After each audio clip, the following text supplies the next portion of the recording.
Question number 1 है कि भगवान कैसे नैया पार लगेगी। ताई इस वाक्य में किस नैया की बात कर रही है, वे यह बात क्यों कह रही है।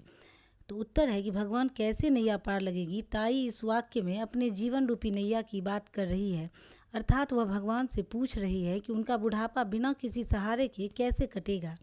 ताई के बहू बेटे शहर जाकर बस गए हैं। बेटियां भी विवाह होने के बाद अपने अपने गृहस्थी में रम गई हैं। उनके पास ऐसा कोई नहीं है जो उनकी देखभाल कर सकें या जिससे वे अपने मन की बात कर सकें। इस तरह वह बिल्कुल अकेली, असहाय और हताश हो गई है। इसी अकेलेपन, मानसिक हताशा और भविष्य की चिंता के कारण वे यह बात कह रही है।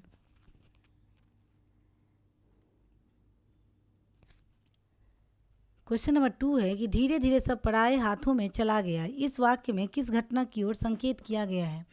इसका उत्तर होगा धीरे धीरे सब पराये हाथों में चला गया। इस वाक्य में यह संकेत किया गया है कि ताई का संपन्न परिवार बिखर गया और उनका पारिवारिक कारोबार दूसरों के नियंत्रण में चला गया।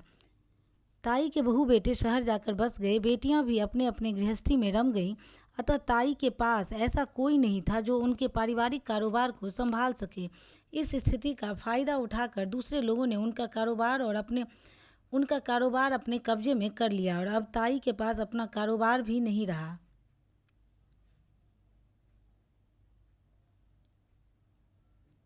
क्वेश्चन नंबर 3 है कि ताई की सारी ममता मिट्ठू पर बरस पड़ी, क्यों। इसका उत्तर है कि ताई के बच्चे शहर जाकर बस गए थे। अपने बड़े से घर में वह बिल्कुल अकेली और असहाय थी। इस अकेलेपन को झेलना उनके लिए दर्दनाक अनुभव था। साथ ही वे अपने बच्चों को अपनी ममता और स्नेह देने के लिए तरस रही थी।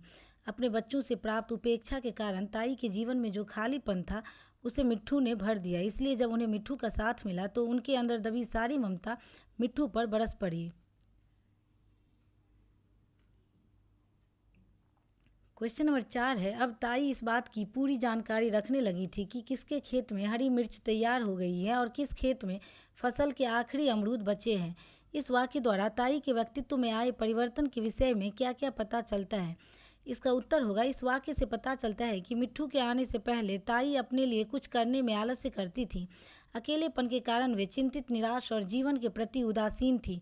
लेकिन अब वे मिट्ठू की ज़रूरतें पूरा करने में व्यस्त हो गई है, इसलिए वे अपना दुख भूल गई है। मिट्ठू के पसंद की हरी मिर्च और अमरूद खोजने के लिए वे आसपास के लोगों से मिलने जुलने भी लगी है। वे अपने अकेलेपन को भूल गई है। इस तरह मिट्ठू के आने के बाद वे पहले की तुलना में अधिक सक्रिय, सजग और सामाजिक हो गई है। उनमें जीने की नई ऊर्जा उत्पन्न हो गई है। क्वेश्चन नंबर 5 है कि जगन मास्टर दूसरे मिजाज के आदमी थे। जगन मास्टर का व्यक्तित्व कैसा था, कहानी में से उदाहरण देकर स्पष्ट कीजिए। इसका उत्तर होगा पिंजरे में कैद मिट्ठू को देखकर जगन मास्टर को बेचैनी होती थी। वे किसी भी जीव को बंद करके रखना पाप समझते थे। इसलिए वे हर रोज़ कुछ समय के लिए मिट्ठू के पिंजरे को खोल देते थे ताकि वह आज़ादी का सुख ले सके। उनके इस व्यवहार से पता चलता है कि वह दयालु और स्वतंत्र विचारों के व्यक्ति थे। मिट्ठू के उड़ जाने पर उन्हें चिंता हुई कि अपना मिट्ठू वापस ना पाकर ताई को अत्यंत पीड़ा होगी।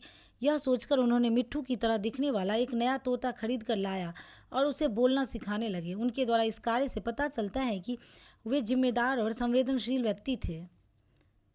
क्वेश्चन नंबर 6 है कि कहानी का शीर्षक संवादहीन किसके लिए सबसे अधिक सार्थक प्रतीत होता है। ताई, जगन मास्टर, मिट्ठू या नया तोता। कारण सहित स्पष्ट कीजिए।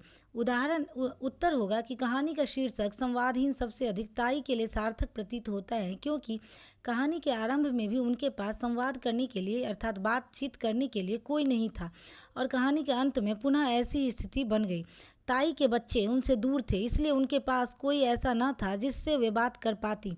मिट्ठू के आने के बाद वे उसी से संवाद अर्थात बातचीत करने लगीं। लेकिन कहानी के अंत में मिट्ठू भी उड़ जाता है। यद्यपि उनके पास एक नया तोता आ जाता है, लेकिन वह बात करना नहीं सीख पाता। इस तरह ताई संवादहीन होकर रह जाती है। यहाँ पर संवाद का अर्थ है बातचीत और हीन का अर्थ है नहीं कर पाना, यानी संवादहीन का अर्थ है बातचीत नहीं कर पाने की स्थिति। क्वेश्चन नंबर 7 है, अब ये ही दो प्राणी गांव के बीच स्थित बड़े घर के उस सूने खंडहर में एक दूसरे को सहारा देने के लिए रह गए थे। ताई के बड़े से घर को सूना खंडहर क्यों कहा गया होगा। उत्तर है कि पहले ताई का घर बच्चों, रिश्तेदारों और नौकरों से भरा पूरा रहता था, लेकिन समय के साथ सब लोग चले गए। इतने बड़े घर में सिर्फ ताई अकेले निराश और संवादहीन होकर रहने लगी। अतः उनका रहना भी उस घर में इंसान न रहने के बराबर ही था।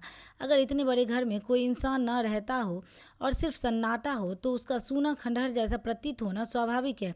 इसलिए ताई के घर को सूना और खंडहर कहा गया है। धन्यवाद।